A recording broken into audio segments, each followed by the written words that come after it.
Pacifica, this is Democracy Now! When Patrick Sonnier had been electrocuted to death, I watched this man be killed in front of my eyes, and I threw up. I'd never seen a killing in front of my eyes in such a cold, calculated protocol of death. And so then that's what led me to write the book, Dead Man Walking.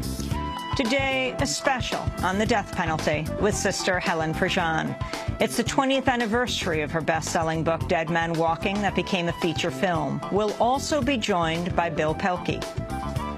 15-year-old Paula Cooper took a knife out of her purse and began to stab my grandmother. My grandmother was stabbed 33 times with that 12-inch butcher knife. And so on July 11th of 1986, the state of Indiana sentenced Paula Cooper to death, and she became the youngest female on death row in our country. Now, I'm ashamed to admit it, but at that time, I was in favor of the death penalty. But about 4 months after Paula Cooper was sentenced to death, during a period of spiritual reflection, I became convinced beyond a shadow of a doubt that my grandmother would have had compassion.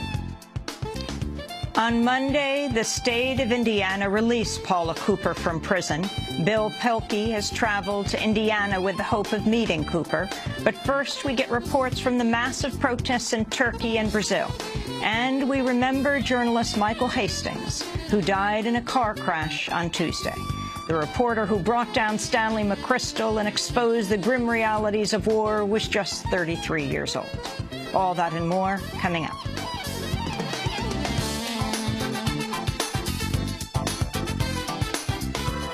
Welcome to Democracy Now!, democracynow.org, The War and Peace Report. I'm Amy Goodman. The U.S. and Taliban have agreed to a new round of formal talks on ending the war in Afghanistan. Delegates from both sides will meet in Doha, Qatar this week for their first negotiations in over a year. The Obama administration will send a delegation of senior State Department and White House officials. The agenda item is said to include the Taliban's ties to al-Qaeda and the potential swapping of prisoners. Speaking from the G8 summit in Northern Ireland, President Obama said the U.S. will continue military operations in Afghanistan while pursuing what he expects to be a slow diplomatic track. We're going to continue to support these efforts in partnership with the Afghan government.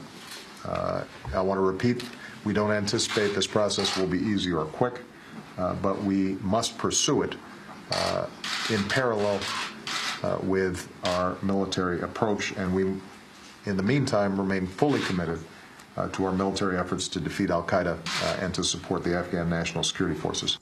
The Afghan government won't play a direct role in this week's talks, but says it'll lead the process going forward.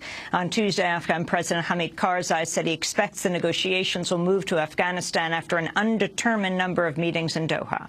Confusion emerged earlier today when a spokesperson announced Karzai has now suspended security talks with the U.S. over what he called inconsistent statements and action over the Taliban negotiations. Karzai reportedly objects to the Taliban naming its new political office in Qatar, the Islamic Emirate of Afghanistan. On the Taliban side, the negotiations were directly approved by Mullah Muhammad Omar, the Taliban leader in hiding since the U.S. invasion of Afghanistan in 2001. On Tuesday, a Taliban spokesperson disavowed the use of Afghan soil to threaten other countries, a precondition that allows it to open its new office in Doha. The Islamic Emirate of Afghanistan simultaneously follows both military and political options and aims which are limited to Afghanistan. To initiate contact with the United Nations as well as with international, regional and non-governmental organizations. Mirroring President Obama's stance on military operations, the Taliban has pledged to continue armed attacks on U.S. forces even as the negotiations are held. The diplomacy news comes as the U.S.-led NATO occupation has formally completed its transfer of security control to the Afghan government. NATO forces are now officially deemed to be in a support role to the Afghan military up until their expected withdrawal in 2014. NATO commander Joseph Dunford told reporters he's no longer running the Afghan war. Last week, I was responsible for security here in Afghanistan. And today, as a result of that ceremony, the responsibility is with the MOD and the MOI on behalf of President Karzai. And that is a significant change from yesterday to today. So it's not just a function of intent. It's a statement of fact in terms of who has lead security responsibility in Afghanistan. Top U.S. intelligence officials appeared before Congress on Tuesday to detail what they claimed to be the role of NSA surveillance programs in foiling militant attacks. NSA Director Keith Alexander said over 50 potential terrorist events have been thwarted, including 10 within the United States. In recent years, these programs, together with other intelligence, have protected the U.S. and our allies from terrorist threats across the globe, to include helping prevent the potential terrorist events over 50 times since 9/11. Also testifying was FBI Deputy Director Sean Joyce. Joyce revealed 2 newly declassified cases he said were uncovered by NSA surveillance, one involving a group of men in San Diego convicted of sending money to a militant group in Somalia. The other was described as a plot to bomb the New York Stock Exchange. NSA, utilizing 702 authority, was monitoring a known extremist in Yemen. This individual was in contact with an individual in the United States named Khalid Ouazani. Ouazani and other individuals that we identified through a FISA that the FBI applied for through the FISC were able to detect a nascent plotting to bomb the New York Stock Exchange. Ouazani had been providing information and support to this plot. The FBI disrupted and arrested these individuals. Despite Joyce's claims, the convict he named, Khalid Ouazani, was never charged over a New York Stock Exchange bombing plot. Instead, he pleaded guilty in 2010 to sending money to al-Qaeda. Joyce also cited the arrest of would-be New York subway bomber Najibullah Zazi and Mumbai bombing accomplice David Headley, an ex-informant for the DEA. In the fall of 2009, NSA, using 702 authority, intercepted an email from a terrorist located in Pakistan. That individual was talking with the individual located inside the United States, talking about perfecting a recipe for explosives. Through legal process, that individual was identified as Najibullah Zazi. He was located in Denver, Colorado. The FBI followed him to New York City. Later, we executed search warrants with the New York Joint Terrorism Task Force and NYPD and found bomb-making components in backpacks. Also, David Headley, a U.S. citizen living in Chicago. The FBI received intelligence regarding his possible involvement in the 2008 Mumbai attacks, responsible for the killing of over 160 people. Although the White House and lawmakers have repeatedly cited the case of Zazi and Headley, some have questioned the role of NSA surveillance in their apprehension. Citing court documents and interviews with involved parties, The Guardian of London reported last week data mining through PRISM and other NSA programs played a relatively minor role in the interception of the 2 plots. President Obama is in Germany after attending the 2-day G8 summit in Northern Ireland. In a speech today, Obama is unveiling plans for a further reduction of nuclear warheads on top of the cuts in the 2010 New START treaty with Russia. Obama is seeking a reduction of the 2 countries' nuclear stockpiles by up to 1/3.